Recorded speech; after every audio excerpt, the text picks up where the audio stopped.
Matt Hoffman. A former Oregon Shakespeare Festival actor filed a federal lawsuit Tuesday.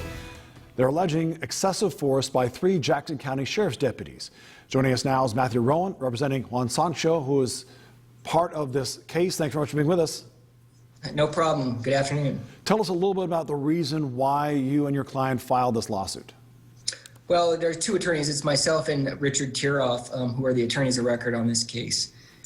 We filed this lawsuit. It basically alleges, it's pretty simple. It alleges the jail violated my client's civil rights by the actions that occurred on the date that he was lodged. And they also committed various torts or civil wrongs against my client when they essentially attacked him in the jail cell.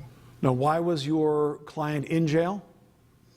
Well, ultimately, his criminal charges, no criminal charges were filed. I believe the reason that he was arrested was for resisting arrest. Ultimately, it resulted with no charges being filed. Had he had a history with anybody in the Jackson County Jail before the arrest that is part of the lawsuit?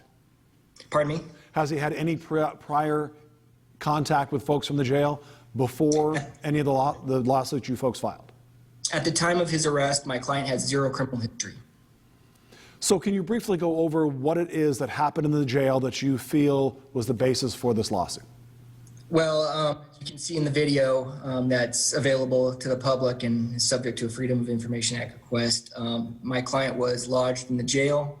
The jail shows, the video speaks for itself, but to summarize it, he was standing in a jail. He held his hands up.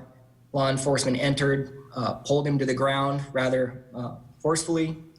While he was on the ground, one of the deputies delivered multiple focused knee strikes to my client's lower back. Another deputy was kneeling on my client's upper back and neck. My client temporarily passed out. There was a 3rd deputy involved from the weight of 3 law enforcement deputies being placed on him. And thereafter, he was knocking on the jail door some more after he came to. And the jail deputies re-entered the jail cell and chained my client to a urine grate in the bottom of the jail floor. So you in your lawsuit are alleging that your client was left unconscious in the jail cell? And so he was, our allegation as stated in the lawsuit was that he was just temporarily unconscious. So by the time, by my estimation, at most after the deputies got off of him, you can see his hands move in the video approximately 15 seconds after deputies leave the cell. But they do leave him face down on his stomach and walk out of the cell.